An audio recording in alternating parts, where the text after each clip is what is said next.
Muchas gracias, perfecto. Pues vamos a dar inicio. Me congratula mucho pertenecer a la organización de este gran Congreso Internacional de Ciencia Política y Economía. Pues estamos dando inicio a ya nuestra última mesa de trabajo previa a la clausura de este gran evento que hemos tenido. Y bueno, me presento con ustedes. Mi nombre es Georgina Ortega, profesora investigadora de la Universidad Autónoma del Estado de Hidalgo, y les acompaño hoy en esta mesa de trabajo, que es nuestra mesa 10 temática sobre economía internacional, nacional y local, y donde pues vamos a presentar distintos trabajos de nuestros ponentes de la Universidad Autónoma de Chapingo y de la Universidad Autónoma Metropolitana en sus distintas unidades. Entonces, les recuerdo únicamente que tienen, por favor, 15 minutos para su participación, y que deben estar atentas y atentos al chat para que cualquier cosa les avise por medio del chat si su tiempo está por terminar. Y si tenemos pues algún margencito antes de arrancar la clausura, pues podríamos hacer algún cierre o comentario final de esta mesa. Entonces, pues para empezar voy a dar paso a nuestra primera ponencia, que es impacto de las variables climáticas sobre el rendimiento de frijol en México. Y esta ponencia nos la presentan nuestros colegas Zulia Elena Camalpat y José Antonio Ávila Dorantes de la Universidad Autónoma Chapingo. Muchas gracias y adelante. Hola, muy buenas tardes a todos y a todas. Eh, Vamos a presentar, bueno, el contenido de esta presentación, pues vamos a hablar primero un poco de la introducción, porque es importante el frijol, materiales y métodos, resultados y discusión, conclusiones, literatura citada. Bueno, introducción. Como introducción nosotros tenemos que el cultivo de las leguminosas es muy importante a nivel internacional. ¿Por qué? Porque tienen bajo contenido en lípidos, lo que nos ayuda a reducir el colesterol. Son fuente de proteínas, se adaptan a suelos y climas poco favorables. Son cultivos desde el punto de vista agrícola muy importantes porque al rotarlos con otros nos permiten fijar nitrógeno, ¿no? Entonces, muchas veces en México lo conocemos como la milpa, donde se siembra con maíz y frijol y esto nos permite tener suelos más sanos. Y bueno, a nivel mundial, el frijol es la primera leguminosa más importante, es la que se consume más y en 2022 se registró con 28 millones de toneladas producidas a nivel mundial. Los principales países que producen frijol, pues son India, Brasil, Myanmar, Tanzania, Uganda, China, Estados Unidos y México produce el 4%. Es decir, para México, pues es muy importante este cultivo. Em, el cultivo de frijol, pues es un cultivo básico y estratégico. ¿Por qué? Porque lo consumimos, se produce a nivel nacional en todas las regiones. Y es importante porque nos da carbohidratos complejos, tiene vitamina B, nos da ácido fólico, hierro, tiamina, riboflavina, niacina, potasio, zinc, calcio, fósforo, magnesio y además nos da antioxidantes. Y es muy importante porque nos ayuda con sus fibras y sus minerales a prevenir lo que es el estreñimiento, reducir los niveles de colesterol y de azúcar en la sangre. Como les mencionaba, pues se puede ver que hay una producción nacional, en todo México se produce, pero los principales estados productores pues son Zacatecas, Durango, Sinaloa, Chihuahua, Nayarit, Chiapas. Como podemos ver, pues la mayoría se encuentran en el noroeste y pues Chiapas también es importante. Estos estados aportan el 83% de la producción. También podemos observar que el consumo nacional aparente per cápita de la producción ha ido disminuyendo desde el 80 hasta el 2022 en un 28%. Esto se debe, ¿por qué? Porque de acuerdo a los ingresos de la población, pues algunos dejan de consumirlo, ¿no? Por lo regular podemos ver que las personas con ingresos bajos son los que aún siguen consumiendo este cultivo. Es importante recalcar que con todos los beneficios que tiene, pues todos deberíamos de consumirlo. También podemos ver que la producción a nivel nacional se divide en dos ciclos. En primavera-verano, que es la principal, ¿por qué? Porque nos aporta el 67% de la producción y en otoño-invierno nos aporta el 33%. Para primavera-verano, la producción viene principalmente de temporal, es decir, el 83% de lo que se produce en primavera-verano es de temporal. Por lo tanto, debemos de estar pendientes de todos aquellos cambios que se puedan dar por el cambio climático que nos dice que las precipitaciones van a disminuir, es decir, que van a haber más sequías y las temperaturas pues van a estar incrementándose, ¿no? Y en otoño-invierno pues casi no nos preocupamos porque la mayor parte pues viene de riego, pero es importante seguir viendo qué es lo que va a pasar. Les mencionaba yo que a pesar de que el consumo nacional aparente per cápita ha ido disminuyendo, la producción nacional no se da abasto, ¿no? Una de los objetivos que se tenía es que fuéramos autosuficientes en frijol. No obstante, pues el 4% de lo que se consume provienen de las importaciones. ¿Por qué no hemos podido llegar al 100%? Pues como te mencionaba, los impactos en la sequía pues son importantes. Bueno, el objetivo de este trabajo es analizar el impacto de las variables climáticas sobre el rendimiento del frijol, perdón, por ciclo otoño-invierno y primavera-verano. Las variables que utilizamos, pues, fueron la temperatura máxima promedio de los municipios productores, la temperatura mínima promedio y la precipitación. ¿Qué es lo que nosotros vimos? Bueno, analizando la literatura encontramos que los requerimientos que tiene el frijol es que necesita de 1000 a 1500 milímetros de precipitación anual y de 10 a 27 grados para temperatura óptima. Es importante ver cómo nos encontramos nosotros. ¿Por qué? Porque algunas temperaturas óptimas que se tienen para el frijol es que debe de estar entre los 15 y los 25 grados centígrados para su germinación. En el desarrollo debe estar entre los 18 y los 30 y en su floración entre los 35 y 40. La mínima que requiere el frijol para que pueda germinar es de 12. Para su desarrollo va entre 10 y 12 y para la floración entre 12 y 15. Y las temperaturas máximas que tolera el frijol pues va en 30 grados centígrados para germinación, en 35 a 40 para su desarrollo y de 30 a 40 para su floración. ¿Cómo calculamos nosotros la, los ciclos de otoño-invierno? Nosotros tomamos los datos de octubre del año anterior, en este caso podríamos ir de 2019 a marzo del año de 2020. Y para tener los datos de primavera-verano, pues tenemos la producción que viene de abril de 2020 a septiembre. Es decir, que el siguiente ciclo otoño-invierno partiría de octubre de 2020 a marzo del 2021 y así sucesivamente. Bueno, nosotros nos apoyamos de distintas metodologías. Para obtener los rendimientos, pues ocupamos los datos abiertos del Sistema de Información Agroalimentaria y Pesquera, el SIAP. Las variables climáticas las obtuvimos de unos mapas que se obtienen en WorldClim 2.1 y obtuvimos el marco geoestadístico y el uso de suelo y vegetación de INEGI. Con esto nosotros obtuvimos nada más las variables climáticas de los municipios productores de las localidades, se puede decir, que producen frijol, es decir, que se va reduciendo esas precipitaciones y temperaturas promedia que podemos obtener a nivel nacional y nada más nos quedamos con las zonas productoras.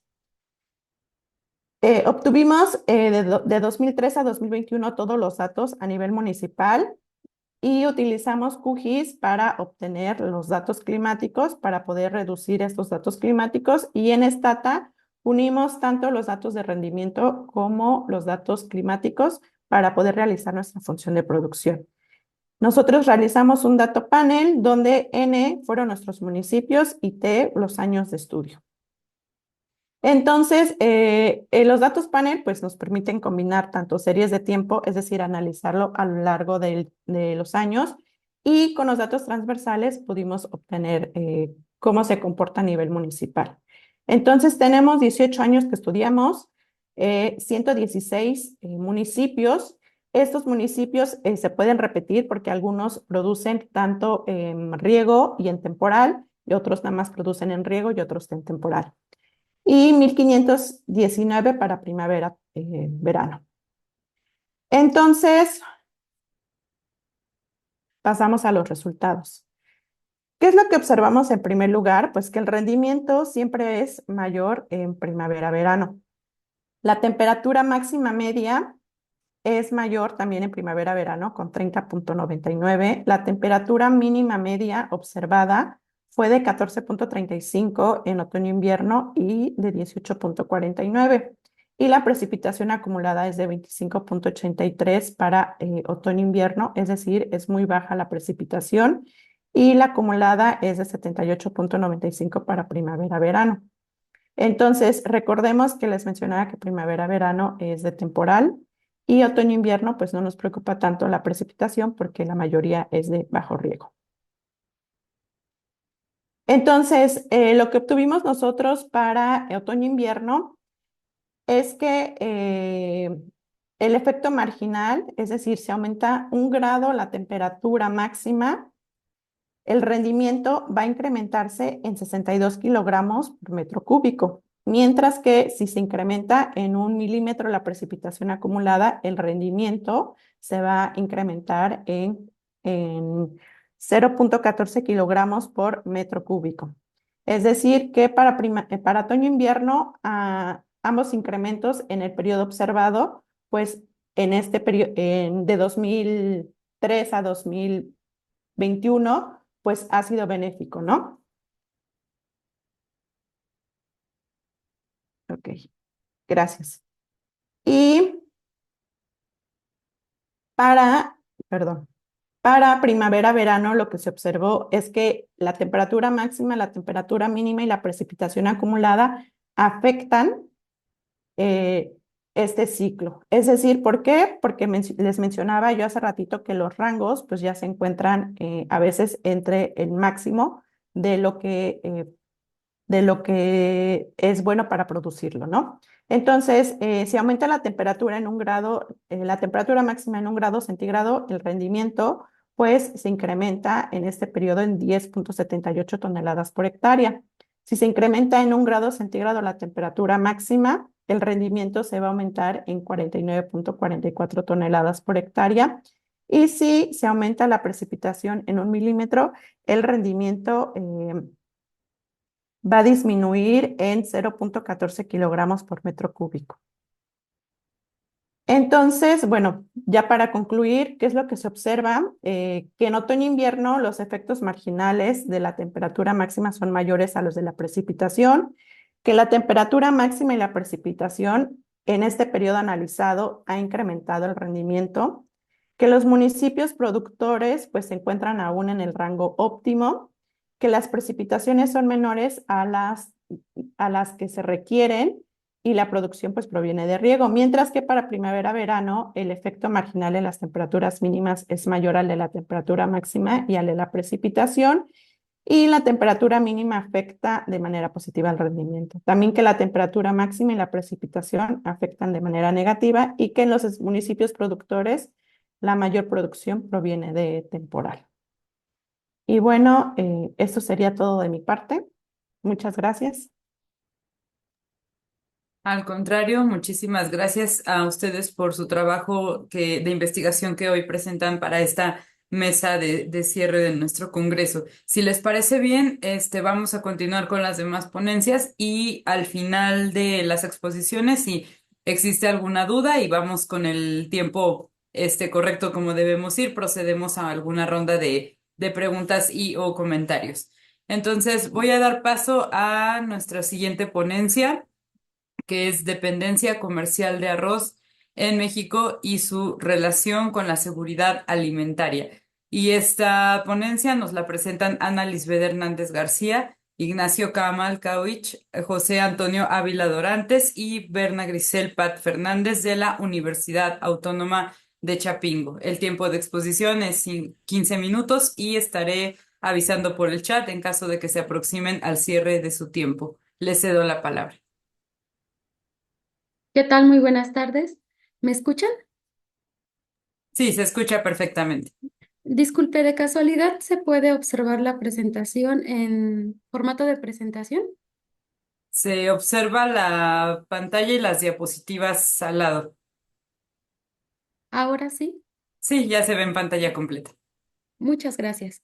¿Qué tal? Buenas tardes. Antes que nada quisiera agradecer el espacio para difundir esta investigación en la cual colaboramos el doctor Ignacio Camal, el doctor José Antonio Ávila, la doctora Berna Grisel y su servidora Ana Lisbeth Hernández, como programa de el doctorado en Ciencias en Economía Agrícola en la Universidad Autónoma Chapingo. El tema se titula Dependencia comercial de arroz en México y su relación con la seguridad alimentaria. La estructura de la ponencia contempla 6 apartados. En una primera sección vamos a describir la coyuntura del sector nacional del arroz. En una segunda sección, el marco teórico del cual vamos a retomar algunos conceptos y alguna teoría económica para sustentar la investigación. La tercera sección es la división de la metodología utilizada, que contempla un análisis gráfico y una construcción de índices de comercio internacional. Finalmente, unos resultados, que son el análisis de las gráficas e indicadores, y una serie de conclusiones. Como introducción, en 1980, México logra la autosuficiencia alimentaria en el cultivo del arroz. Se caracteriza por ser un mercado de abastecimiento interno. Posteriormente, con una reforma estructural agrícola que va a detonar en 1994 con la inserción de México en el Tratado de Libre Comercio de América del Norte, existe una reconversión productiva en el sector agrícola. Flores y Centellos en 2001 establecen que hubo un cambio en la política de acuerdo con esta apertura económica que va a transformar el campo, y Puyana y Romero apoyan esta esta tesis en la cual mediante un análisis describen que el consumo nacional aparente incrementa para la mayoría de los granos, principalmente en arroz, en más del 10% de participación. Posteriormente, Hernández y Damián en 2009 establecen que mediante esta reconfiguración productiva del sector agrícola existe un cambio en el patrón de cultivos. Este cambio se orienta hacia una producción de cultivos de mayor rentabilidad, como son las frutas o las oleaginosas, las hortalizas, que son de carácter de exportación. En este contexto, Martínez en 2013 nos brinda un análisis en el cual eh, coloca el concepto de insuficiencia productiva de arroz en México. ¿Por qué es importante este concepto de insuficiencia productiva de arroz? Bueno, para la FAO a nivel internacional es importante garantizar, de acuerdo a la Agenda 2030, algunos objetivos de desarrollo sustentable. Entre ellos se establece la soberanía y la seguridad alimentaria. Y en el Diario Oficial de la Federación de 2020 en México se establecen cultivos estratégicos que deben de mantener cierta continuidad. Tomek y Kaiser, que plantean en su libro algunos aspectos importantes que tienen que ver con la toma de decisiones de la producción, mencionan que los factores estructurales del sector agrícola contemplan más allá de las decisiones políticas, también las cuestiones ambientales y los objetivos internacionales de las instituciones. Como una primera aproximación, tenemos que la producción por región a nivel internacional se concentra en Asia. Los mayores exportadores de arroz son India, Tailandia, Pakistán y Estados Unidos. Los mayores importadores de arroz son China, México, Emiratos Árabes Unidos, Irán y Arabia Saudita. En México, los principales países de los cuales nosotros vamos a importar el arroz es Estados Unidos de América, Brasil, Uruguay y Argentina. ¿Cuál es el objetivo de esta investigación? Principalmente es identificar el estado actual del cultivo del arroz en el marco de la internacionalización de la economía, a partir de interpretar el grado de dependencia comercial y la repercusión que tiene en el sector, en la seguridad alimentaria, con el grado de identificar si existe una vulnerabilidad por acceso físico en el mercado internacional. ¿Cuál es el marco teórico en el cual se aborda? Primeramente es una teoría del comercio internacional en el cual se establece que hay una especialización de la producción y que esta especialización va a estar también en el sector agrícola, en el cual se establece también cierto tipo de ventajas, tanto comparativas como competitivas, y que si se está cumpliendo realmente con esta teoría de la gravitación comercial, en la cual mediante el desarrollo de la actividad comercial es benéfico para ambos países que están relacionando este intercambio comercial. ¿Cuál es el marco conceptual? Es el de la Organización de las Naciones Unidas para la Alimentación y la Agricultura, que es la seguridad alimentaria. En este marco conceptual de seguridad alimentaria, tendremos que tener en cuenta que existe un escenario de una economía abierta, y un escenario de una economía abierta contempla la preocupación internacional de las instituciones para cumplir con los objetivos de desarrollo rural sostenible y al mismo tiempo garantizar que no exista un riesgo o un compromiso de los recursos tanto financieros de un país ante una posible volatilidad internacional de los mercados. Es decir, que este concepto de seguridad alimentaria va a aterrizar en un acceso físico y económico para una nación. ¿Cuál es la metodología que se utilizó? Bueno, la dividimos en dos secciones. La primera es un análisis gráfico de las series de tiempo, el cálculo de 6 indicadores, que es el consumo nacional aparente, la dependencia comercial, el indicador de balanza comercial relativa, el indicador de transabilidad, el índice de grado de apertura exportadora y el índice de autosuficiencia alimentaria. El periodo de análisis contempla de 1980 a 2022 y los datos provienen del Sistema de Información Agroalimentaria y de Consulta y de FAUSTA. Aquí en esta lámina podemos observar matemáticamente cómo se calcula cada uno de estos indicadores. Bueno, como resultados tenemos aquí en una primera gráfica que nos muestra la dinámica del mercado nacional e internacional del arroz. Vemos la dinámica de la producción, que es la línea verde, la dinámica de las importaciones, la línea azul, la dinámica de las exportaciones, que es la línea naranja, y nos muestra que hay una tendencia positiva para las importaciones, una tendencia negativa para la producción, pequeños ciclos para la dinámica de la producción y las importaciones, y carece en algunos aspectos de cambios abruptos. También carecen de estacionalidad y solamente en las exportaciones hay un valor atípico para el año de 2018. La dinámica del consumo nacional aparente para el periodo se observa una tendencia positiva. El consumo aparente es una aproximación a la demanda efectiva de arroz, ya que contempla tanto la producción, las importaciones y resta las exportaciones al sector externo. Entonces, se observa que igual presenta pequeños ciclos no grandes. Posteriormente parece que no hay estacionalidad. Se observa un nivel máximo para 2020 y posteriormente se observa una ligera eh, disminución desde 2019 a 2022. La siguiente gráfica nos muestra la dinámica de los indicadores de comercio, como son el índice de transabilidad, el indicador de apertura comercial y el indicador de la balanza comercial relativa. Para el indicador de grado de apertura comercial y balanza comercial relativa se observa una casi inexistente tendencia, se observa una línea horizontal.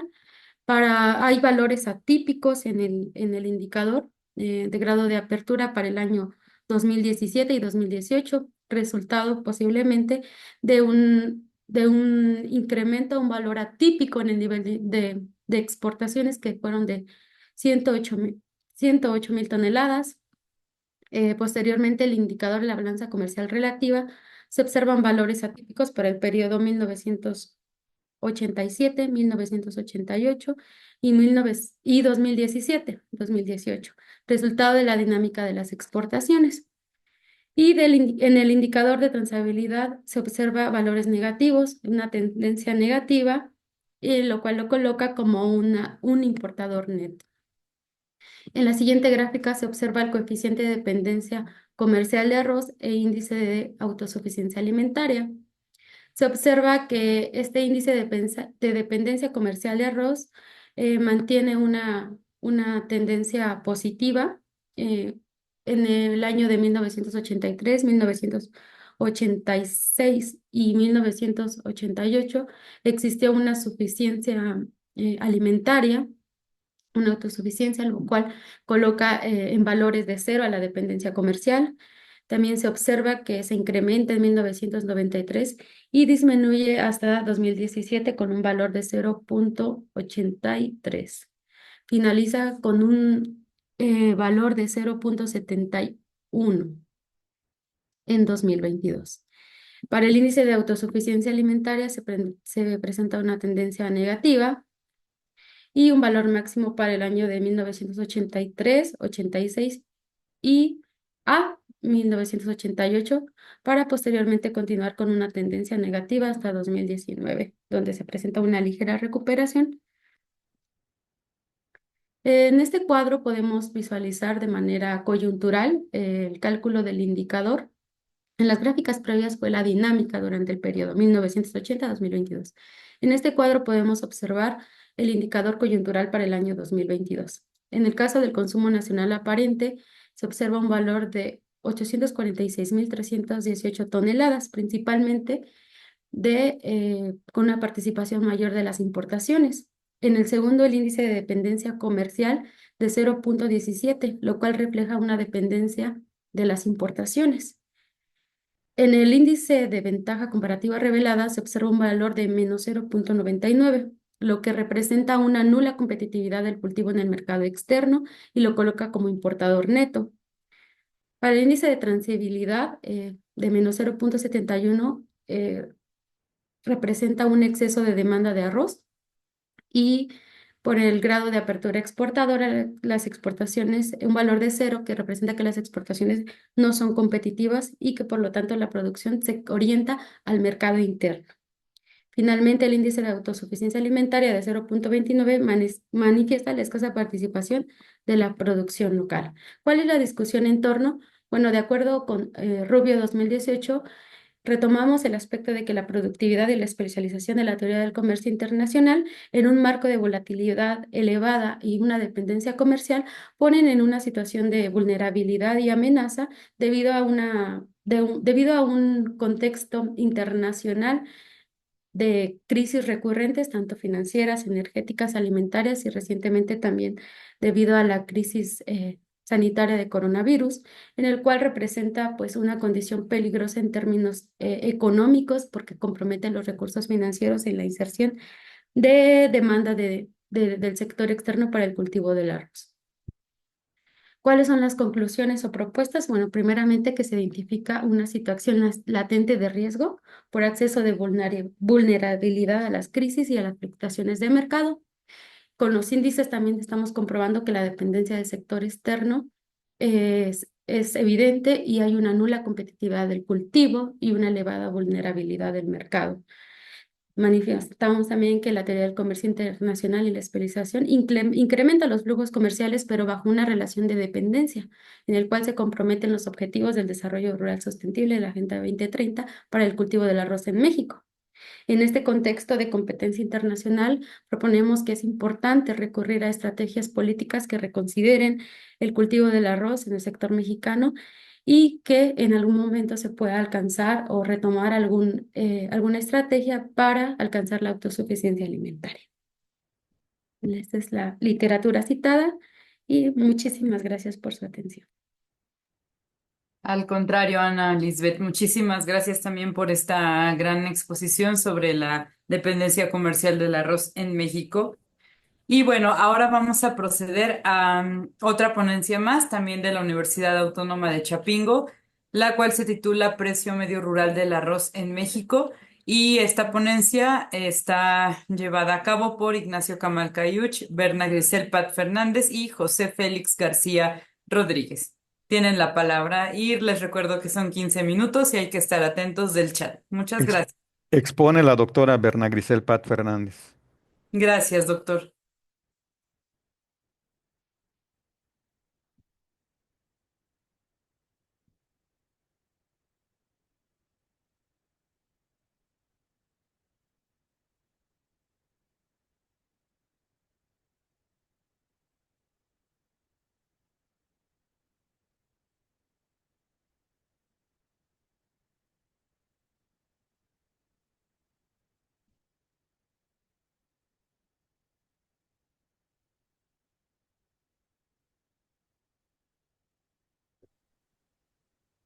Bueno, buenas tardes.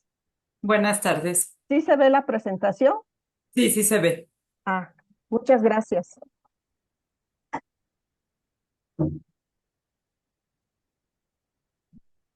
Una disculpa. No se preocupe, adelante. Sí.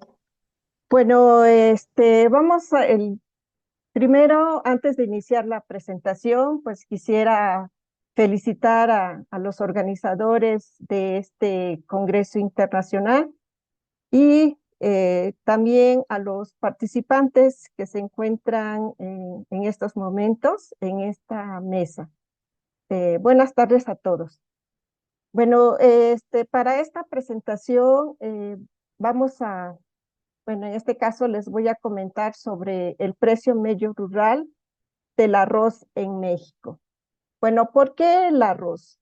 Bueno, en México el arroz es considerado como un producto básico y estratégico según la Ley de Desarrollo Rural Sustentable. El arroz, pues tiene muchas propiedades nutricionales básicamente, porque es una fuente rica de carbohidratos y además contiene vitaminas, contiene proteínas y fibras. Bueno, como una introducción. Em,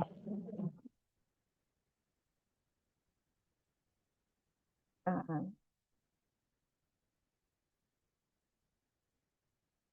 Bueno, el arroz es el tercer cereal de mayor producción a nivel mundial después del maíz y el trigo. Los principales países productores de arroz, como ya lo mencionó anteriormente la otra presentación, sin embargo, pues hay que comentar al respecto. Tenemos lo que es China continental, la India, Bangladesh, Indonesia, Tailandia, los cuales aportan alrededor del 71% de la producción total. Sin embargo, aquí vemos que México solamente aporta el 0.03% de la producción nacional. El arroz en México participa o es en este caso, dentro de los cultivos de los cereales, se encuentra en la posición número 4, después de lo que es el trigo y lo que es la cebada. En México, como ya lo hemos mencionado, tiene poca participación en la producción agrícola de los cereales, con el 0.5% de la superficie sembrada y el 0.8% de la producción, ocupando pues el cuarto lugar por el volumen de producción después del maíz, del trigo y de la cebada. México es el tercer país importador de arroz después de Vietnam y Nepal, absorbiendo, en este caso, como, a ver si puedo mover, porque me tapa aquí Bueno, ya. Bueno, México es el tercer país importador de arroz en el mundo, después de Vietnam y Nepal, absorbiendo el 13.5% de las importaciones totales. El objetivo de la investigación fue analizar el comportamiento del precio medio rural del arroz palay en México durante el periodo de 1994 al 2023. Con respecto a los materiales, la información que se obtuvo para realizar esta investigación fue del Banco de Información Económica y en este caso, del Sistema de Información Agroalimentaria de Consulta, que es el SIACOM. La variable económica analizada, pues es el precio del arroz en México. Los métodos de cálculos que en este caso se utilizaron son las tasas de crecimiento. En este caso, la tasa de crecimiento pues se refiere al incremento porcentual que tiene un valor determinado en un periodo de tiempo, el cual puede ser positivo o bien puede ser negativo. Si es positivo, está reflejando una expansión, o en este caso, si es negativo, pues hay una disminución, en este caso, de la variable precio. ¿Cómo lo calculamos? Bueno, aquí está la formulita, que la tasa de crecimiento del precio es igual al valor final sobre el valor inicial menos 1%. Aquí tenemos que, en base a esta variable, también se calculó lo que es el precio real. El precio real es igual al precio nominal entre el índice de precios en unidades acumuladas. También se realizó el cálculo del precio nominal, que es igual al precio base multiplicado por el índice de precio en unidades acumuladas. Bueno, eso fue la metodología.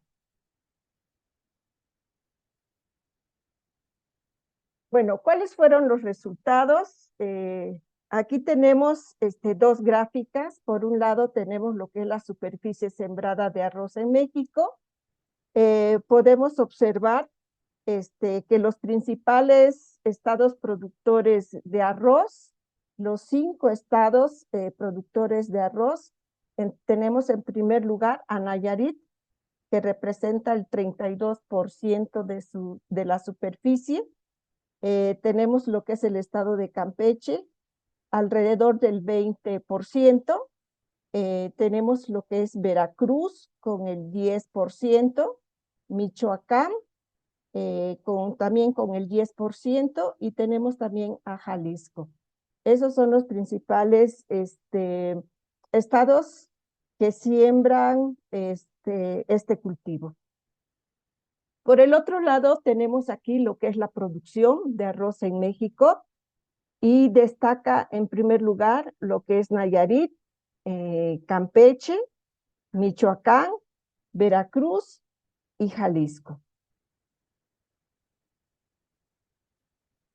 Bueno, los precios medios rurales nominales mayores al precio promedio nacional, que fue de 5,714 pesos por tonelada, se encuentran en este caso los estados de Jalisco. Aquí tenemos a Jalisco, lo que es Michoacán, Colima, Tamaulipas, y tenemos a lo que es Nayarit.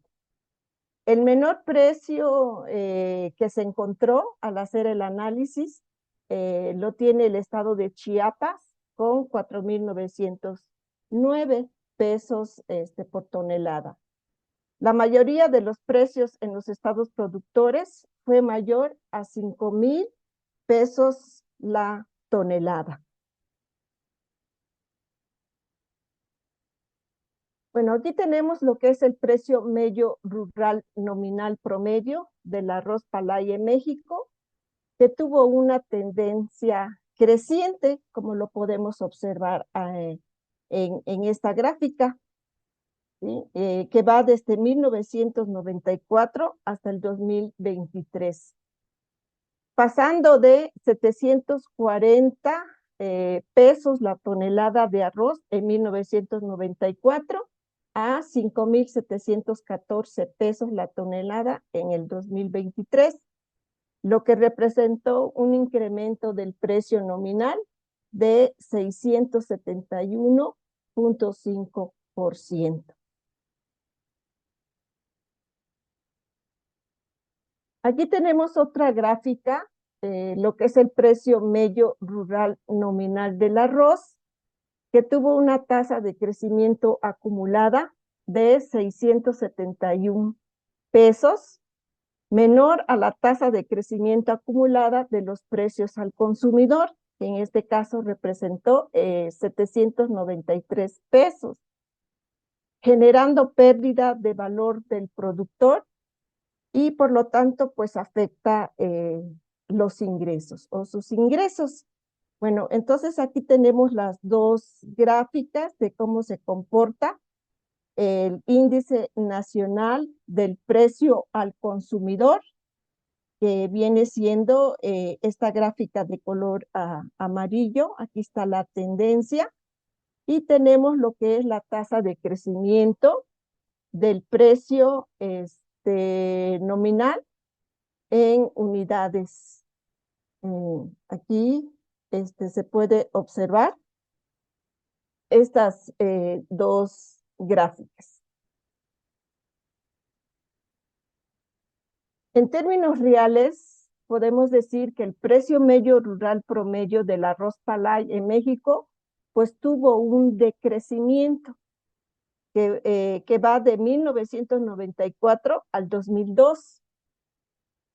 Y aquí podemos observar los picos, los altibajos de cómo se comportó el precio medio rural de este cultivo en nuestro país. Entonces, vemos que hay un decrecimiento significativo de 1994 al 2002. Aquí vemos cómo hubo un incremento, pero en 1996 pues tuvo un decrecimiento más o menos hasta el 2002.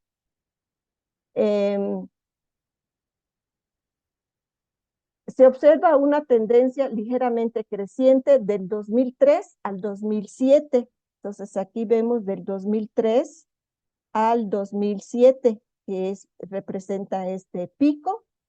Y a partir del 2008 vemos un decrecimiento y después un pequeño crecimiento hasta mantenerlo, en este caso, del 2015, más o menos una constante, pero con una disminución. Pasó de 740,8 pesos la tonelada en 1994 a 639,8 pesos la tonelada en el año 2023, lo que significó un decrecimiento del precio real que representó el 13,6%. Bueno, aquí vamos a observar los principales estados productores de arroz, que serían Nayarit, Campeche, Veracruz, Michoacán, Jalisco y Colima. Aquí vemos la tendencia de los precios medio rural real, cómo es que en cada uno de los estados, pues sí, alcanza el pico del aumento, pero después disminuye, ¿sí? La mayoría de los estados productores de arroz presentaron una disminución del precio medio rural real, a excepción de Jalisco y Nayarit, que tuvieron un incremento alrededor del 38 y 13%. El estado de Veracruz presentó el mayor decrecimiento del precio medio rural real de menos 60%, seguido de Michoacán, que representó menos 55%. Tenemos a Colima, que tuvo aquí un crecimiento del 54%. Vemos lo que es Nayarit y Campeche, con un decrecimiento del 47% y el 42%. Entonces, esta es la tendencia que tiene el precio medio rural real del arroz palay en México. Bueno, con respecto a las conclusiones, podemos decir que el precio medio rural nominal promedio del arroz palay en México se ha venido incrementando durante el periodo de 1994 al 2023 en una proporción menor al crecimiento de la inflación. Las tasas decrecientes de los precios medios rurales reales del arroz palay reflejan pérdidas de valor y del ingreso de los productores, los cuales se explican por los periodos de cosecha y por la inflación. Bueno, por mi parte es todo. Muchas gracias por su atención. Muchísimas gracias por su participación y bueno, dando continuidad también a nuestro programa. Bueno, excelente ponencia también, de verdad, muchas gracias. Y vamos ahora con la presentación de la ponencia titulada Gestión de la Innovación en micro, pequeñas y medianas empresas mexicanas, caso de estudio en la industria restaurantera a partir del análisis de habilidades y capacidades gerenciales. Esta ponencia está a cargo de Rafael Luengas Martínez de la Universidad Autónoma Metropolitana, Unidad Xochimilco. Recordándole que tenemos 15 minutos y hay que estar al pendiente del chat con el tiempo. Le cedo la palabra y muchas gracias. Hola, ¿qué tal? Muy buenas tardes. Un segundo. Sí.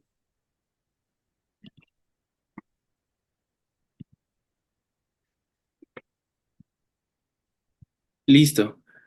Como fue mencionado, muchísimas gracias por la invitación al Congreso Internacional de Ciencia Política y Economía, tercera edición 2024 del Colegio Libre de Hidalgo. La ponencia es Gestión de la Innovación en MIPYMES mexicanas, caso de estudio de la industria restaurantera a partir del análisis de habilidades y capacidades gerenciales, basado en un proyecto de tesis de maestría en Economía, Gestión y Políticas de la Innovación de la UAM Xochimilco. El contenido es una problemática de investigación, un estado de arte, un modelo de innovación cíclica, activación de la innovación a partir de habilidades gerenciales, pregunta, objetivos, supuestos, la importancia en la industria restaurantera en México y primeros hallazgos. El problema de investigación nos indica que hay una complejidad administrativa debido a que el 70% de las MIPYMES tienen obstáculos al iniciar su negocio. Asimismo, se ve un vacío en las investigaciones precedentes sobre la vinculación de habilidades gerenciales y un modelo de innovación cíclica, basado en decisiones administrativas de los directivos de las MIPYMES. Aunque los autores sostienen que las habilidades gerenciales generan competitividad, dejan de lado la relevancia de partir de un modelo de innovación específico. Asimismo, existe una heterogeneidad en las encuestas de habilidades gerenciales. Estas se analizan a partir de innovación organizacional, capacidades empresariales y emprendimiento, personal administrativo, contable y dirección.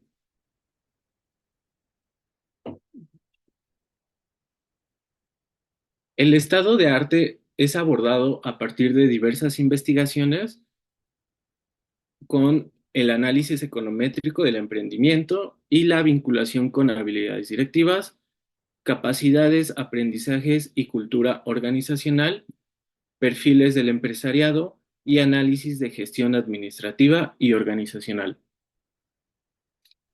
El modelo de innovación cíclica parte que el empresario es el activador de la innovación en las organizaciones, siempre y cuando obtenga información de cuatro nodos. El nodo superior es la investigación tecnológica, el nodo izquierdo es la exploración científica, el inferior es el mercado y el derecho es la industria.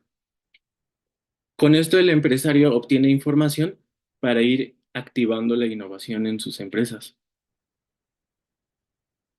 La capacidad empresarial que se enfoca al inicio del modelo se activa o se relaciona con habilidades gerenciales de este mismo y así es como se inicia la innovación cíclica en sus organizaciones. Entonces la pregunta es cómo las habilidades y capacidades directivas influyen en la gestión y organización en la innovación de las MIPYMES de la industria restaurantera a partir de este modelo antes expuesto. El objetivo es analizar las habilidades, capacidades directivas y la gestión organizacional de la innovación en las MIPYMES en la Ciudad de México a través de este modelo. Se parte también de un supuesto que las MIPYMES de la industria restaurantera en la Ciudad de México sí tienen habilidades y capacidades directivas, pero no las suficientes para lograr una adecuada gestión organizacional que les permita innovar y generen valor de pertenencia en el mercado. Hay una metodología que se parte en dos aspectos principalmente, que es las habilidades gerenciales y la innovación en la gestión organizacional, con categorías analíticas y con diversas variables. Cabe destacar que es una metodología mixta, pero también de estudio de caso. En categorías analíticas de habilidades gerenciales vemos tomas de decisiones, administración del tiempo, la solución de problemas, el liderazgo y la gestión organizacional para la innovación es estructura, administración y cultura. Estas a su vez tienen diversas variables. La importancia de la industria restaurantera se destaca que es el 12% del total de unidades económicas en México. Cubren el 7% del total del empleo en el país y se destacan que hay 12, 11 eh, clases de restaurantes, que estas tres clases aportan el 56% del Producto Interno Bruto de esta industria. Una de estas clases es es la seleccionada para este estudio. Asimismo, las micros tienen una gran importancia en la industria, ya que cubren el 55% del Producto Interno Bruto de las unidades económicas, son el 71% que emplean al personal y son el 96% del total de todas las unidades económicas. Las micros son hasta 10 personas que emplean. La localización de las empresas en la industria restaurantera en México se ubica principalmente en la zona metropolitana, en el Estado de México, la Ciudad de México, a su vez también en el sur y este y oeste es Jalisco, Veracruz, Oaxaca, Guerrero, Michoacán y también destaca Chiapas. Una vez que ya se va especificando más el análisis, vemos que hay un contraste en MIPYMES y grandes empresas para la Ciudad de México. Hay 54,000 microempresas restauranteras en la Ciudad de México, mientras que hay 165 grandes empresas y 473 medianas. Una vez que se localiza la Ciudad de México, ya se elige la clase que se va a estudiar es alimentos a la carta y de comida corrida, que como vimos en diagramas anteriores era una de las tres clases que más aporta el Producto Interno Bruto. La delegación Cuauhtémoc es la que tiene más restaurantes con 17,76%. Este mercado está de medianos y grandes empresas de alimentos a la carta y comida corrida está conglomerado en Grupo Alsea, tiene 20% del mercado, que son restaurantes Chili's, Fifi Chang's, Italianis y Vips. Cabe destacar que la Cámara Nacional de la Industria de Restaurantes y Alimentos, CANIRAC, también cataloga como de los mejores restaurantes de la ciudad en 2024 a sus restaurantes, que también está localizado y catalogado en este rubro, en esta clase. Podemos ver otros como Biscuits Obregón, Sambors, Casa del Toño, Porco Rosso y restaurantes de sushi. Mm, en la delegación Cuauhtémoc vemos que el grupo Alsea tiene esta conglomeración principalmente en VIPs. Hay 12 unidades de VIPs en la delegación Cuauhtémoc. Hay 5 chilis y un Pifichang y Italianis. Finalmente llegamos a los primeros hallazgos. Vemos que Grupo Alsea sí tiene en sus registros en un informe en 2023 acerca de cómo ha incursionado en diferentes nodos que ya se explicaron sus innovaciones.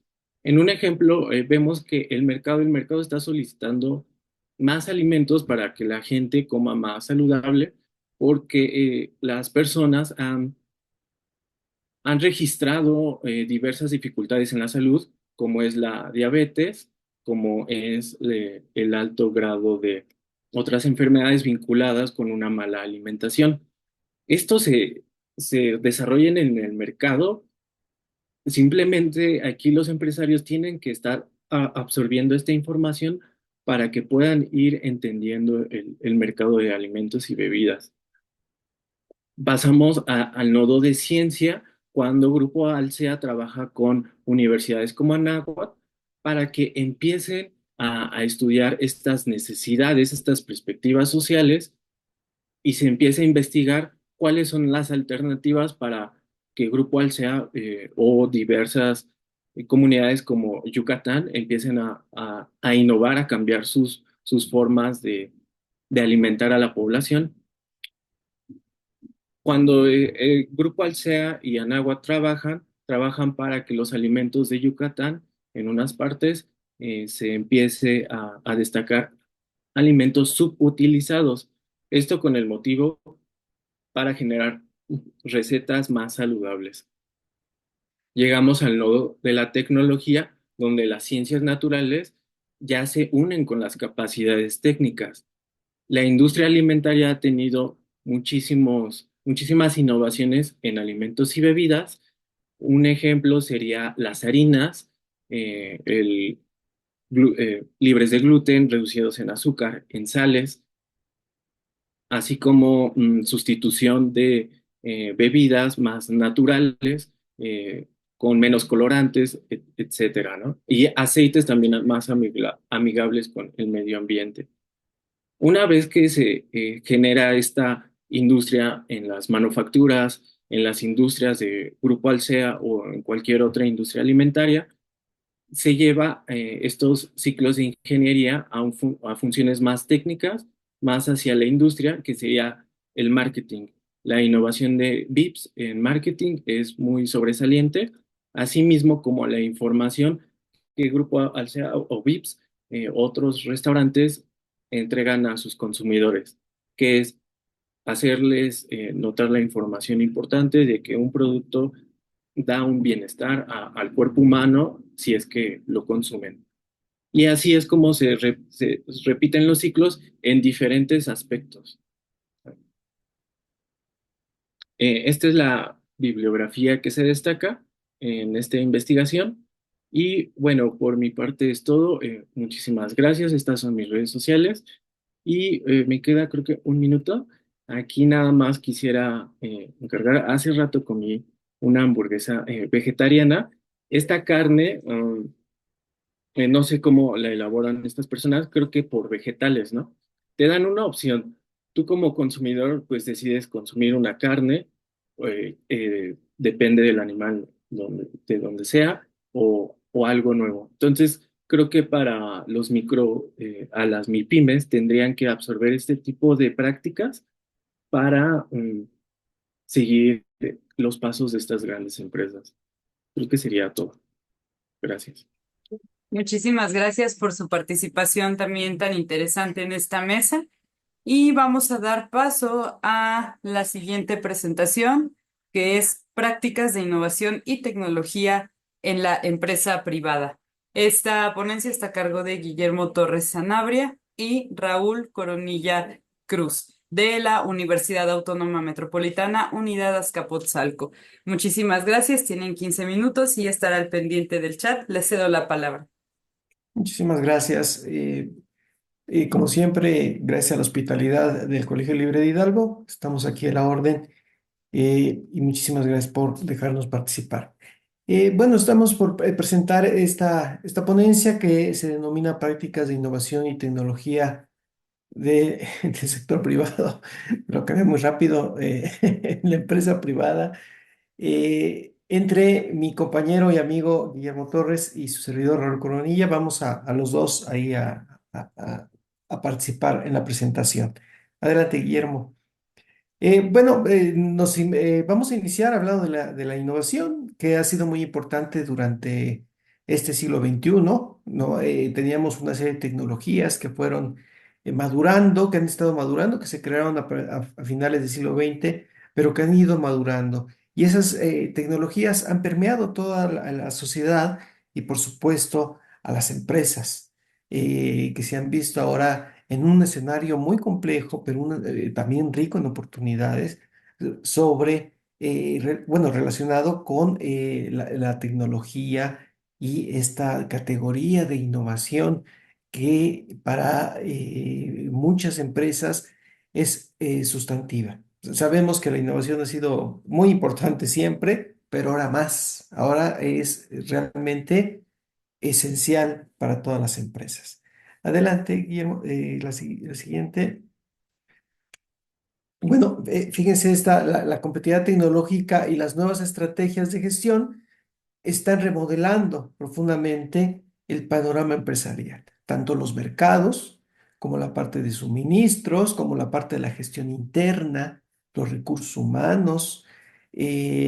Estos cambios impactan las formas en que nos relacionamos, impactan las estructuras organizacionales, que estas estructuras tradicionales, piramidales, y muy claras, están ya cayendo en cierta crisis. Necesitamos otros modelos organizacionales para responder a este nuevo escenario. Esta ilustración me gusta mucho porque esta luminicidad y esta eh, imagen que tiene varias áreas ahí demuestra exactamente lo que está ocurriendo. Una empresa se enfrenta a todo este complejidad y esta movimiento de elementos en su contexto. Sigamos, Guillermo, la que sigue. Fíjense, esto es muy importante, es parte de lo que les mencionaba. Ahora estamos hablando o estamos entrando a modelos de trabajo inteligente o el trabajo ágil, que rompen con estos modelos tradicionales, impactan las estructuras, los estilos de liderazgo, la forma de relación, ¿no? Y ya no queremos empleados que necesiten eh, supervisión continua, que necesiten una guía permanente de los líderes o de los coordinadores de grupos de trabajo, ¿no? Necesitamos ahora personas, empleados autorreferenciados, autocontrolables, que puedan trabajar independientemente y que puedan ir cumpliendo resultados. Este es un cambio sustantivo en las empresas y, bueno, y el impacto que tendría incluso para los centros de educación, que tendrían que estar pensando en este tipo de educación para dotar de capital humano a las organizaciones. Sí, la que sigue, Guillermo. Otro fenómeno que no es menos importante, el famoso, perdón, el famoso nearshoring, que está muy multicitado, ¿a qué se refiere? Precisamente a la cercanía de las organizaciones de suministros o de otras empresas que les van a dotar de, ¿cómo ven? De elementos para su producción.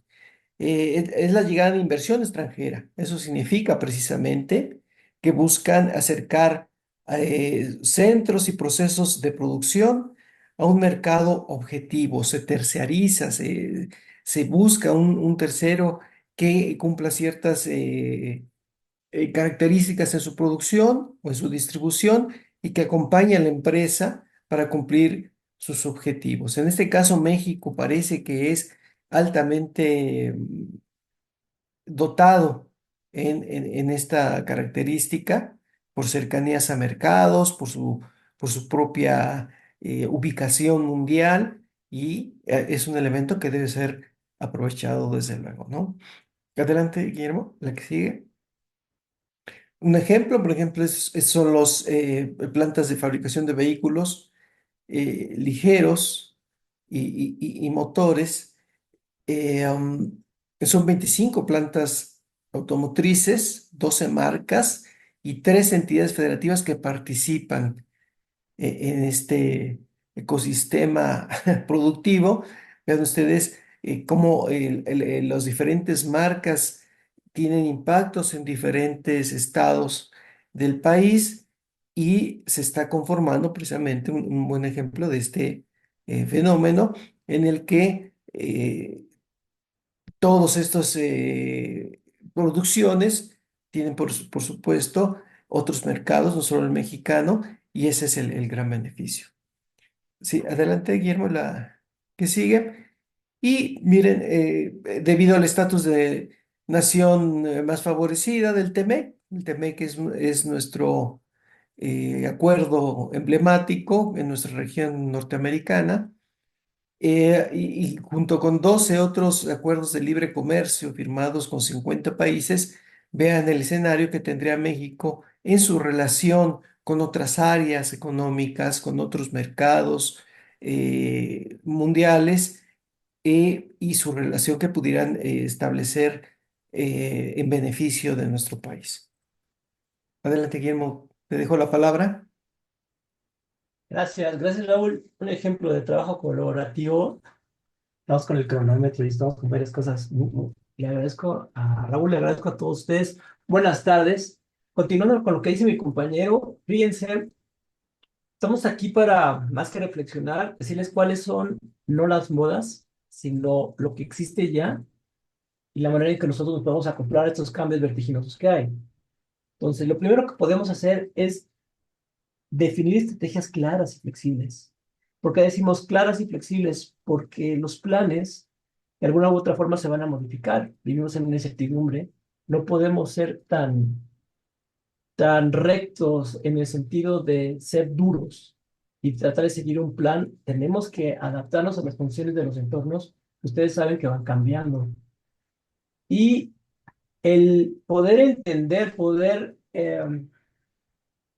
identificar a las empresas y a sus modelos hace que se tengan diferentes enfoques, tanto como para hacer negocio y para poder entender la clasificación de los mismos modelos, cómo vamos a poder establecer el conocimiento en la empresa, algo muy, muy importante, siempre para obtener la ventaja competitiva, cómo los vamos a implementar, y cómo vamos a lograr la gestión de ese conocimiento. Eso es muy, muy importante. Podemos resumir algo interesante aquí en lo que llevamos de las láminas en este 3/4 de presentación. Fíjense cómo la innovación, tema por el que nos está trayendo a este punto, le estamos en un momento dado se entendió como marketing, como la innovación de un producto, solo se quedaba, pienso que un poquito hasta ahí. Ahora estamos viendo que la innovación no se queda simplemente en los productos, su comercialización, sino también en las nuevas formas de hacer negocio. Por eso se establece a través de la tecnología. Entonces, en vez de ser una evolución, yo pienso que es un complemento. la innovación se extiende a todos los temas, donde nosotros eh, incorporamos esas actualizaciones tecnológicas a procesos y cambios de gestión administrativa. Cómo difundimos información, cómo construimos significados en la empresa y cómo nos comunicamos al interior de las organizaciones para hacer dinámicas de capital intelectual. Ese es todo un tema que se está exponiendo aquí, ¿no? Ahora, lo creo que yo les comentaba, el trabajo colaborativo aquí, diríamos, extendiendo más allá de esta lámina, me encantó en este congreso, me encantaron las mesas, sobre todo, obviamente, no es por nada, pero esta mesa, porque hicimos un trabajo colaborativo. Cada quien sabía su lámina, su tiempo, los ponentes y todo, y estamos muy pendientes de eso. Esto no se logra si no hay un compromiso. Parte de lo que significa el trabajo ágil que había comentado mi compañero Raúl, la conciencia de los resultados y el poder adaptarnos a las condiciones del entorno de manera rápida. Es el trabajo, digamos, trabajo inteligente. Hay un estudio que surgió en el 2023, se termina en el 2023, se publica en el 2024, es un estudio que publica el IPADE junto con el Centro de Investigación para Familias de Empresarios. Y un dato que nos llama la atención es, fíjense, las pequeñas y medianas empresas mexicanas, solo un 3% de ellas tiene un nivel adecuado de progreso para subsistir. El 52% presenta algún grado de riesgo de no subsistir. Ajá, debido a malas prácticas. Y un 45% tiene temas pendientes de resolver. Simplificando, entre que países más desarrollados, entendiéndose Estados Unidos y Europa, en la mayoría de los casos, están ellos consolidando la parte de del desarrollo de nuevas tecnologías. Nosotros apenas estamos en la parte de la adaptación. Tenemos que brincar ese rubro. ¿Cómo lo podemos hacer? Fíjense, hay conceptos como la de innovación abierta. La innovación se va abriendo, como lo habíamos comentado. Y no estamos dejando ir las cosas. En la parte de institucionalización de las empresas pymes, por ejemplo, no se está dejando a la persona que va a suceder, la sucesión es un tema. Estamos queriendo quedar con las cosas, con el conocimiento. Y ustedes están viendo cómo estamos trabajando ahorita. Todo nuestro Windows, todo nuestro Microsoft, todo nuestro Zoom, tiene un montón de cosas que dice comparte, comparte, comparte, comparte. ¿Quieres compartir? Comparte, comparte, comparte. Esa es toda una nueva cultura a la que hay que no solo adaptarnos, sino entenderla. Aquí las empresas en la innovación abierta buscan innovación afuera, no solamente dentro de ellas. No solamente se atienen al talento que tienen dentro, sino aprovechan todas las oportunidades que existen afuera. Cursos, certificaciones, retos, lo que se hace ahorita en las redes sociales, también son experimentos empresariales. Fíjense cómo experimentamos modelos de negocio basados en el aprovechamiento de la creatividad en esta innovación, donde hay interacción con fuentes externas y flexibilidad estratégica. Fíjense también cómo una empresa como Lego lanza retos donde los mismos participantes, que son usuarios, están otorgando ideas para hacer edificios. Esto es real. Y fíjense en lo que antes o después acaba, en situaciones reales, donde esas mismas ideas se van colocando en la mente de la gente los practitioners, que pueden tener esa forma de poderlos llevar a cabo, ¿no? Para concluir, ¿ok? En la economía actual, las tecnologías de información y de comunicación y la digitalización, así como el conocimiento y las capacidades tecnológicas, son recursos claves para crear valor para las empresas y lograr ventajas competitivas. Por nuestra parte, mi compañero Raúl y un servidor, les agradecemos el que nos haya permitido participar y si nos permite nuestra coordinadora de mesa, hasta aquí dejamos. Muchísimas gracias, Guillermo. Muy interesante también esta propuesta de ambos. Y pues efectivamente reflexionábamos ahorita escuchándote acerca de la tecnología y todo lo que ello implica. Pero bueno, casi nos aproximamos también al cierre para poder hacer pequeña discusión o aportaciones. Y mientras tanto, daré paso a la última presentación de esta mesa a cargo de Óscar Flores Jauregui y Gabriel Pérez Pérez con su ponencia Regresión al autoritarismo, despotismo democrático y el legado de la transición política en México. Les recuerdo que tienen 15 minutos y deben estar pendientes del chat para cualquier indicación. Les cedo la palabra y bienvenidos a este cierre con broche de oro de las ponencias. Justamente, muchas gracias por la oportunidad de cerrar con un tema de ciencia política, un tema de coyuntura, para dejar la reflexión sobre la mesa, sobre momentos importantes que vive políticamente el país. Sí, la ponencia estará a cargo de un servidor, doctor Óscar Flores y el doctor Gabriel Pérez Pérez, ambos profesores investigadores de la UAM Unidad Coajimalpa, intitulada Regresión al autoritarismo, despotismo democrático y el legado de la transición política en México. Se puede ver, se cambió mi diapositiva. Le pregunto a nuestra moderadora si se puede Se visualizar. observa la diapositiva con las otras diapositivas al lado. No sé si... Introducción, voy a la introducción. ¿Estamos bien?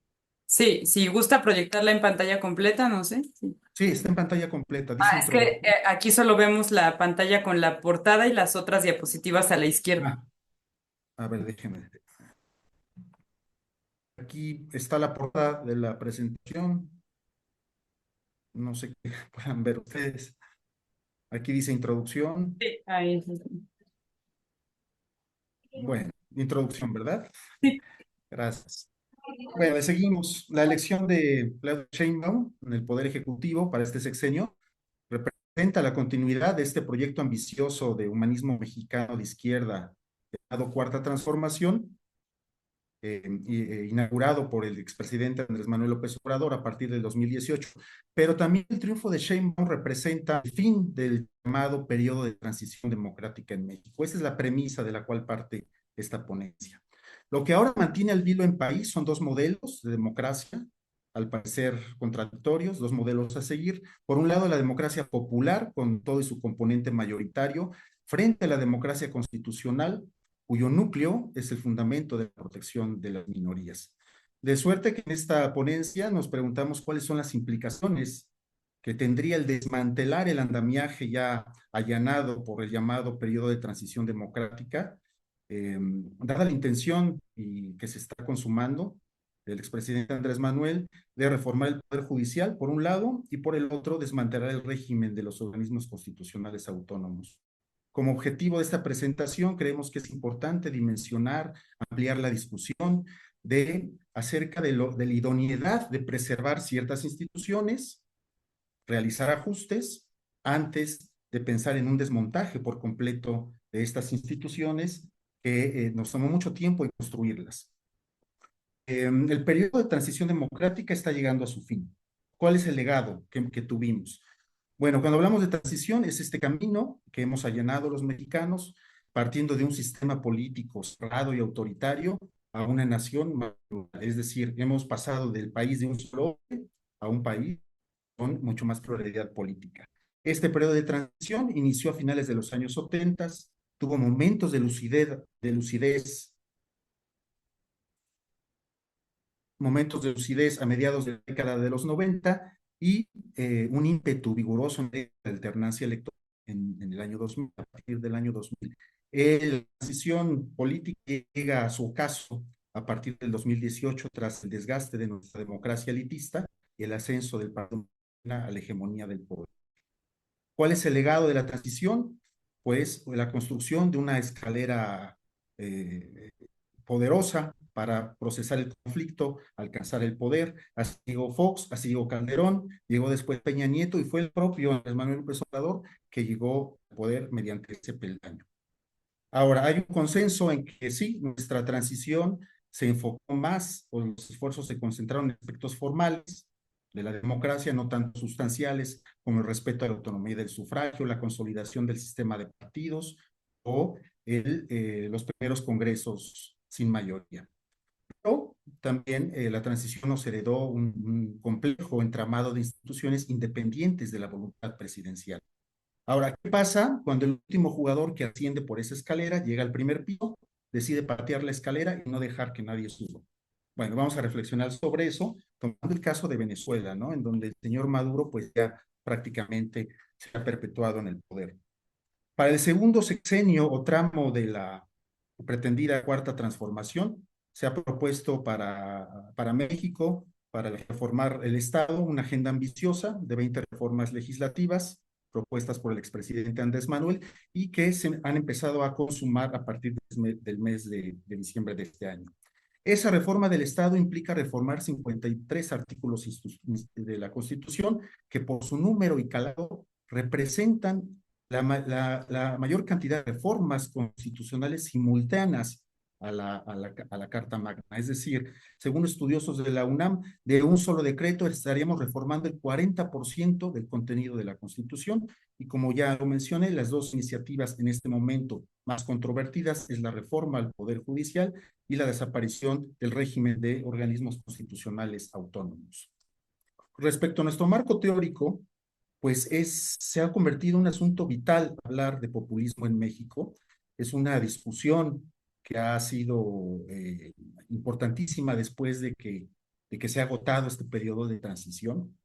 Y bueno, los mexicanos llegamos tarde a esta discusión porque mientras a principios del siglo XXI en México estábamos experimentando una modesta primavera democrática, para ese entonces varios países del Cono Sur ya habían superado la fase de transición a la democracia desde regímenes dictatoriales y estaban lidiando ya con distintos proyectos populistas, pasando a la fase del neopopulismo. No fue sino hasta el 2018, con el arribo del expresidente López Obrador, como consecuencia del desgaste de nuestra democracia elitista, que el tema empezó a cobrar importancia para visualizar el futuro de la democracia en México. Ahora bien, ¿qué entendemos? ¿Cómo se da este debate entre los dos proyectos de democracia que estamos a punto de apuntalar? Bueno, primero, la democracia mayoritaria frente a la democracia liberal o constitucional. Son dos regímenes compatibles, son excluyentes. Este debate se puede leer a la luz de la retórica, de la narrativa que tiene el populismo. ¿Qué entendemos por populismo? Bueno, definimos por populismo como un conjunto de nociones que va a dividir a la política y a la sociedad como una lucha entre el pueblo y el bloque de poder. Para elaborar esta imagen, de ilustrar la naturaleza antagónica, irreconciliable entre la élite del poder y los votantes, generalmente el populismo ataca a la democracia liberal. La democracia liberal, por su parte, adopta una crítica de la regla de mayoría. Destaca la necesidad de salvaguardar el pluralismo social, organizativo, las libertades, los derechos individuales, ante una posible infracción de lo que Alexis Tocqueville llamaba la tiranía de la mayoría. Luego entonces el populismo favorece el mayoritismo como medio para identificar la voluntad del pueblo. Esta ficción de las ideas populistas, de soberanía popular, de la homogeneidad centrada en el pueblocentrismo, chocan, friccionan de manera constante con el pluralismo social de las sociedades modernas y su protección a través del derecho constitucional, al tiempo que promueve la desconfianza hacia las élites políticas, que al final de cuentas son centrales para operar los mecanismos de pesos y contrapesos. Por lo tanto, que nos hemos dado la tarea de ir perfeccionando una metodología de corte cualitativo donde buscamos operacionalizar este concepto de obradorismo, entendido como una visión del mundo político sobre los distintos ángulos de la democracia mexicana, retomando la metodología del think tank Variations of Democracy. Lo que estamos buscando aquí es superar esa imagen reduccionista entre dos bandos irreconciliables, el pueblo y la élite poderosa, y esto se traduce de manera empírica en la intención del expresidente López Obrador de reformar al Poder Judicial, de desmontar a la Suprema Corte y a las autoridades judiciales o de desaparecer al régimen de los organismos autónomos. De suerte que la primera premisa de esta metodología es que es posible trazar estas tensiones y, ¿por qué no, estas afinidades entre el obradorismo y los diferentes modelos de democracia, a saber, Por un lado, la democracia electoral, su componente mayoritario, y la democracia liberal o constitucional. La segunda premisa de esta metodología apuntala que estas diferentes expresiones o ángulos de la democracia traen consigo diferentes mecanismos de control y de rendición de cuentas, los cuales es importante verificar. Cuando hablamos de rendición de cuentas vertical, nos referimos a los controles propios de la competencia electoral, y cuando hablamos de rendición de cuentas horizontal, nos referimos a la participación parlamentaria y judicial en la supervisión de las acciones del Ejecutivo. Léase el sistema de pesos y contrapesos. Por eso, ya en la parte de resultados, los resultados relevantes, nos dimos a la tarea de verificar de qué manera es posible que estas reformas puedan erosionar el sistema de pesos y contrapesos con la famosa propuesta reforma judicial, que más bien parece una reforma política. Fíjense bien ustedes, durante 1994 al año 2000 se consolidó a la Suprema Corte de Justicia como auténtico tribunal constitucional. En ese tiempo se redujeron el número de ministros de 26 a 11 integrantes, y se estableció la designación escalonada de ministros, el mecanismo de ternas a cargo del Senado, a propuesta del Ejecutivo, como lo conocemos hoy en día. También se le dotó a la Suprema Corte de una estructura para que pudiera incidir de manera más decisiva en la protección de los derechos humanos y el control horizontal de pesos y contrapesos, a través de la instrumentación de la acción de inconstitucionalidad y la controversia constitucional, además de que funcionaría en pleno y en salas. Las salas son una especie de comisiones de trabajo. ¿Qué se quiere hacer con la reforma propuesta por el oficialismo? Cesar a partir del 2025 a los 11 ministros de la Suprema Corte, reducir su número a 9 y que a partir de esa fecha de 2025 sean electos por voto popular, además de reducir la pensión vitalicia y las remuneraciones de estos servidores públicos.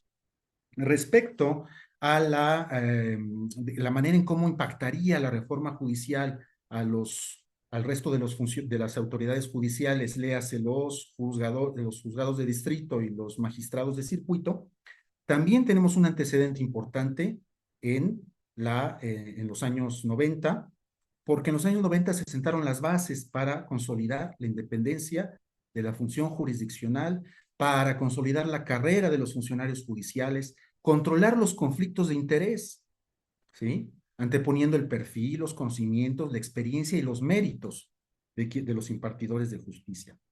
También la reforma de los años 90 delimitó las competencias del Poder Judicial Federal y del Consejo de la Judicatura Federal. Este último, el Consejo, como un órgano encargado de gestionar la carrera de jueces y magistrados, vigilar su desempeño y administrar los recursos. ¿Qué se está proponiendo tras la reforma que se aprobó el oficialismo? De que a partir de 2025 jueces y magistrados sean electos por el pueblo, y a partir del 2027 cada 3 años tendrían que renovarse por voto popular. Y lo que es muy controvertido es que antes de esa elección los 3 poderes de la Unión presentarían... Oscar, nos quitaron su pantalla. Ah, ya, gracias. ¿Ya regresé? Ah, ya. Gracias. Muchas gracias. Sí, les comentaba de este famoso sistema de listas de partido que está proponiendo el oficialismo, es decir, antes de llevar a los candidatos a las planillas, habrá una preselección por parte de los 3 poderes de la Unión para presentar candidatos, muy similar al esquema que procede para la designación de los integrantes del Congreso por representación proporcional, que ha sido muy criticado en ese sentido, soslayando de esa manera el perfil, los méritos, las habilidades profesionales de los candidatos. Ya ha habido diversos pronunciamientos académicos de la opinión pública, incluso de la propia ONU, que esto tarde o temprano terminaría en la politización de la impartición de justicia. Además, se prevé en esta reforma la eliminación del Consejo de la Judicatura Federal, crear 2 órganos nuevos, uno de carácter disciplinario y otro de índole administrativa.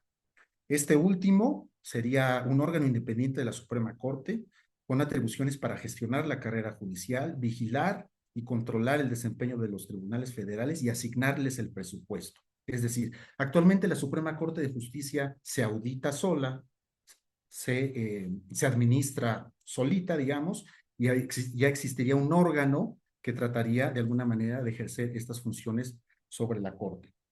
Entonces, bueno, estas son como digamos la evidencia, la evidencia de un proceso de erosión democrática sobre el sistema de pesos y contrapesos. Ya en esta última diapositiva me gustaría vertir algunas conclusiones y reflexiones que hemos elaborado. Si realmente para el próximo sexenio con esta tendencia caminaríamos hacia una democracia plena o más bien hacia un despotismo democrático como lo han sugerido algunos autores. Y es que es el legado de la transición política en México, el principal legado. Desde luego que México, la transición dejó muchos pendientes en México, sobre todo en impartición de justicia del fuero común, en la profesionalización de las procuradurías, de los ministerios públicos locales, en el tema de la impunidad, pero nos parece que en el tema del control constitucional, de los tribunales constitucionales, de la justicia federal, hay un legado importante, porque la Suprema Corte de Justicia se ha convertido en un elemento importante para dar gobernabilidad al país. Lo vimos desde el sexenio de Felipe Calderón en 2011, tras equiparar la Constitución a los tratados internacionales, anteponiendo el principio pro hombre. Lo vimos también en la pandemia, garantizando el derecho a la salud a los menores de 12 años para que fueran vacunados contra el COVID-19. Entonces, ya para terminar esta disertación, me parece importante que reformular, que desmontar, que ajustar, y me parece que no podemos tirar por la borda nuestra experiencia política y tampoco nuestro pasado histórico en estos temas. Pues aquí la dejaría ya para cerrar la mesa, y tengo entendido que el Congreso, les agradezco mucho que hayan escuchado mi disertación. Muchas gracias. Al contrario, muchísimas gracias, Oscar. Y bueno, tendríamos unos 5 minutos por si alguien quiere hacer algún cierre o comentar algo sobre esta mesa, alguna pregunta, algún comentario que tengan, para que ya les dé yo la palabra al presidente y a la directora del Colegio Libre de Hidalgo y nos digan con qué vamos a continuar. Entonces, adelante, pues si alguien tiene algún comentario, estamos abiertos.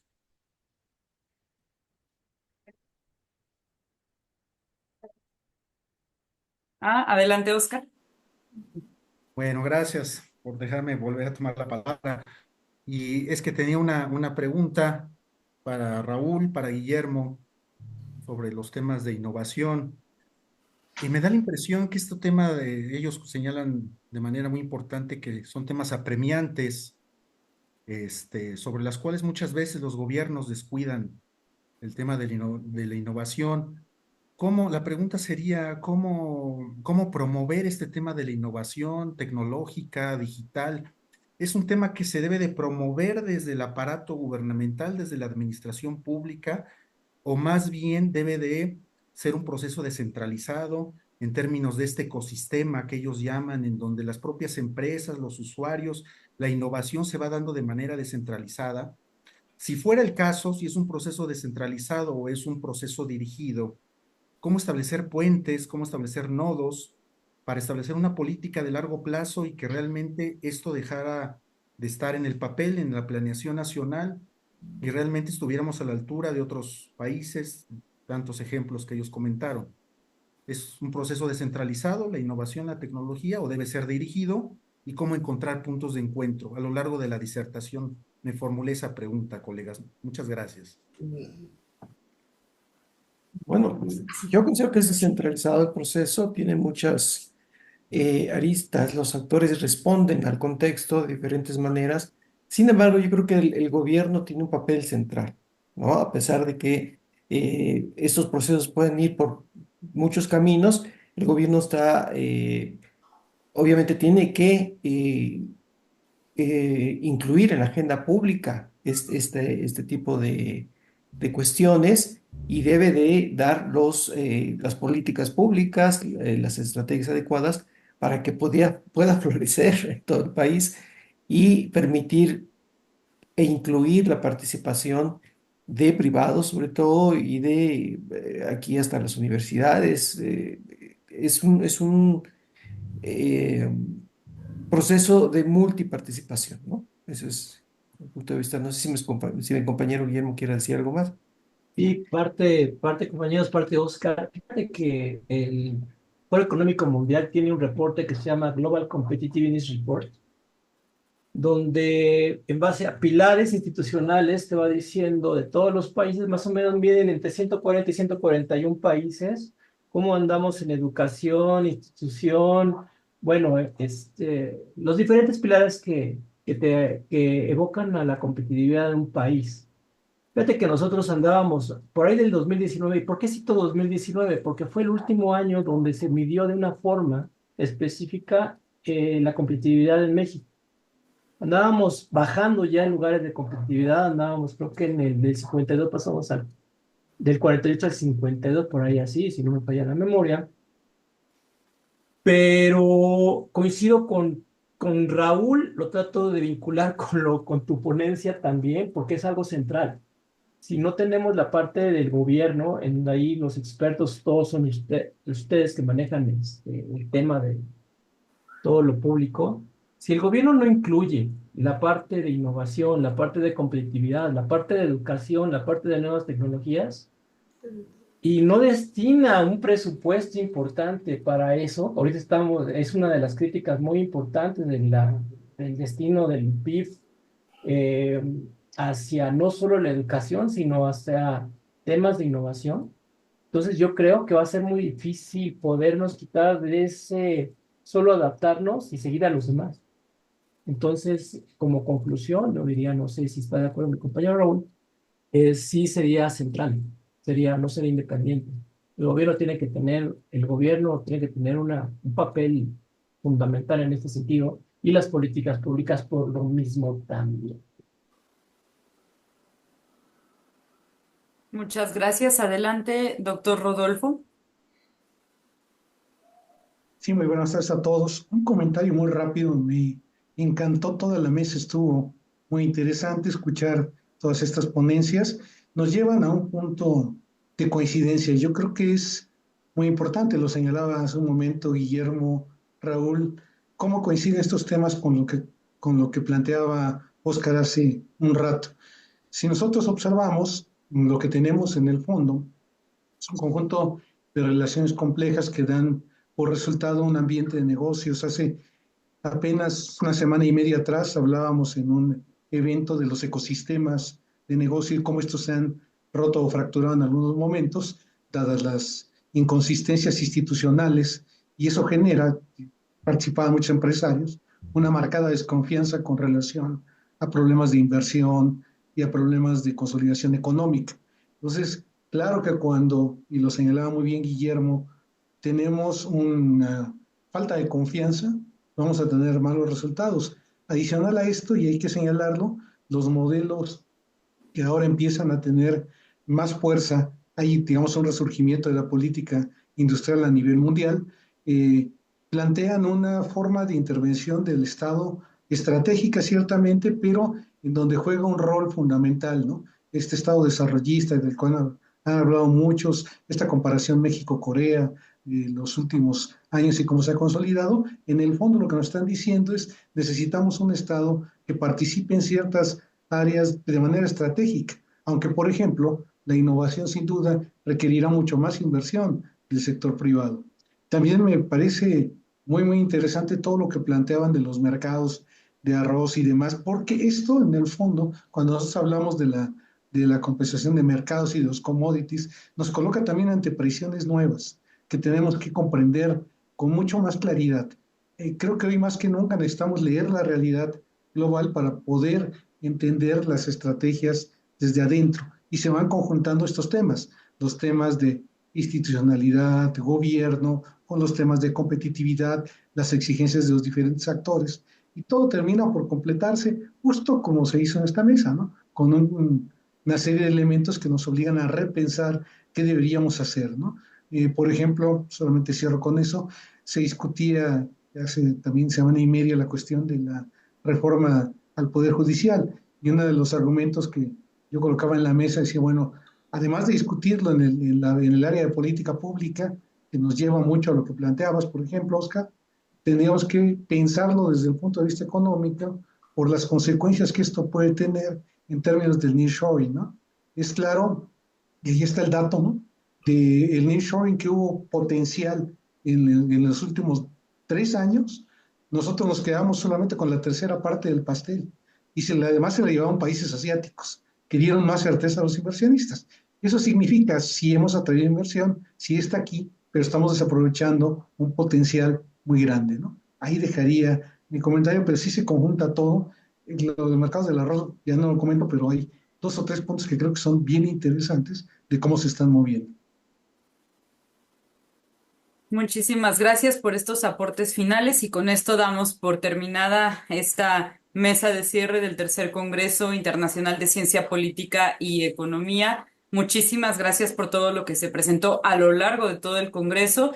Gracias también a quienes estuvieron en esta última mesa de trabajo. Agradezco a todas y todos los colegas que estuvieron en la organización de este evento y muy especialmente a la doctora Anaí Vargas Munive y al maestro Sarkis Miquel Yeitani por toda la organización tan buena, tan activa, con toda esta pues despliegue de conocimientos que nos han permitido abrir la mirada tanto en la ciencia política como en la economía. En estas mesas de trabajo hemos visto pues muchísimos temas que están ahorita en auge, en boga y que seguramente estarán en el seguimiento y ojalá pues también les invitamos a que el próximo año avances de estas investigaciones o nuevas investigaciones se puedan presentar seguramente en nuestro cuarto Congreso Internacional. Dejo la palabra a las autoridades del Colegio Libre de Hidalgo y les agradezco mucho su participación. Pues gracias, doctora, gracias por acompañarnos. Pues no me resta más que decir nuevamente gracias a todos los compañeros y a los doctores que nos han acompañado a lo largo de estos 3 años en las diversas ediciones del Congreso, algo que inició como un proyecto, bueno, decían, va a perdurar. Esperemos vernos aquí el siguiente año. En esta ocasión, pues, fue bastante gratificante el ver que por tercera ocasión participaban varios de ustedes. Para nosotros eso, pues, también es muy gratificante. Quiero hacer mención de las universidades participantes. Obviamente, pues, está la Universidad Autónoma Chapingo, por ahí alumnos del Colegio Libre de Hidalgo, el Colegio del Estado de Hidalgo, siempre nos confunden, pero vaya, estamos ambas instituciones aquí en Pachuca. El Instituto Estatal Electoral de Hidalgo también tuvo participación, gente del Instituto Tecnológico de Tláhuac, el doctor por ahí, el doctor Omar, algún compañero ayer participó de la Universidad de Yale, del Instituto Tecnológico de Estudios Superiores de Coacalco, Tecnológico de Estudios Superiores del Oriente del Estado de México, Tecnológico de Monterrey, Universidad Autónoma de Aguascalientes, Universidad Autónoma de Guadalajara, Universidad Autónoma de la Ciudad de México, Universidad Autónoma de San Luis Potosí, Universidad Autónoma de Tlaxcala, Universidad Autónoma del Carmen, Universidad Autónoma del Estado de Hidalgo, Universidad Autónoma del Estado de México, la Universidad Autónoma Metropolitana, en sus diversas unidades, la Universidad Católica de Colombia, Universidad de la Sierra Sur, Universidad de Murcia, Universidad Distrital Francisco José de Caldas, Universidad Juárez Autónoma de Tabasco, Universidad Nacional Autónoma de México, Universidad Nacional de Cuyo, Universidad Tecnológica de Tabasco. Espero no haber omitido a ninguna de ellas. Y pues bueno, gracias a la participación de todos y cada uno de ustedes, logramos tener en este congreso 3 conferencias magistrales, 60 ponencias a lo largo de los 3 días. Y bueno, para nosotros eso es muy importante. Quisiera darle la palabra al doctor Ignacio Camal, por ahí lo vi, para hacer un cierre por parte de su institución. Adelante, doctor. ¿Sí lo vi?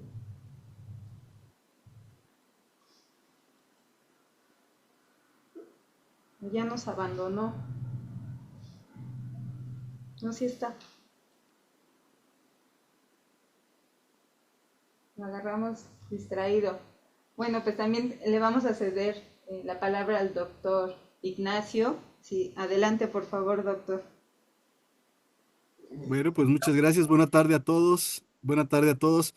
La verdad, pues felicidades para todo el comité organizador y felicidades también para todos los ponentes. Yo creo que han sido 3 días muy fructíferos en términos de investigaciones, de ciencia política, de políticas públicas, de economía, de desarrollo. Creo que ha sido esta tercera edición del Colegio Libre, perdón, esta tercera edición el Congreso Internacional de Ciencia Política y Economía ha sido muy fructífera en términos de los intercambios de investigaciones y de planteamientos teóricos que hemos desarrollado. En lo personal, yo me siento muy contento y la verdad ha sido muy satisfactorio el hecho de poder haber compartido con todos los colegas. Espero que en alguna de las ediciones ya podamos hacerla de manera presencial, pero bueno, pues felicidades, felicidades a todos y muchas gracias. Buena tarde a todos. Gracias, doctor Kamal. Doctor Rodolfo, un cierre, por favor, si es tan amable. Bueno, primeramente felicitarlos. Ya esta tercera edición va consolidando toda una tradición en temas de discusión de ciencia política y economía. Todas las instituciones participantes presentaron cuestiones bastante interesantes, los temas fueron diversos y enriquecedores, la participación muy entusiasta de todos y cada uno de los que estuvieron detrás de la organización, quienes participaron en las mesas, quienes las coordinaron. Y por supuesto, un abrazo y una felicitación muy especial a ustedes dos, porque siempre están detrás de este esfuerzo. El Colegio Libre demuestra una vez más que tiene este interés de poder contribuir a la discusión y colocar temas pues, de frontera que nos ayudan a retroalimentar el conocimiento y conocer las investigaciones que todos hacemos. Una felicitación y un aplauso a todos. Muchas gracias por invitarnos a participar y estaremos sin duda el año que viene también con ustedes. Gracias, doctor. Gracias por su apoyo. No sé si el doctor Kamal sí se encuentra presente para no omitirlo. Y doctora, aquí estamos con ustedes como, como siempre y como todos los años, colaborando a la medida de nuestros humildes esfuerzos y muchas felicidades a todos los que estuvieron participando en el Congreso, tanto asistentes como ponentes, y a este esfuerzo el Colegio Libre de Hidalgo, junto con otras instituciones, ha venido impulsando. Nosotros estamos en la mejor disposición de continuar aportando nuestro granito de arena en estos esfuerzos de atender, de estudiar los principales problemas en estos dos campos que son muy apasionantes ambos, la ciencia política y la economía. Muchas felicidades, especialmente a ustedes por todo ese esfuerzo. No, gracias por su acompañamiento, doctor. Doctor Argeo, adelante, por favor. Muchísimas gracias. También ha sido para mí también gratificante formar parte de esta tercera edición que, pues, gracias al Colegio Libre de Hidalgo que se ha tenido esta iniciativa y esta ardua labor, pues se me ha invitado, se me ha considerado.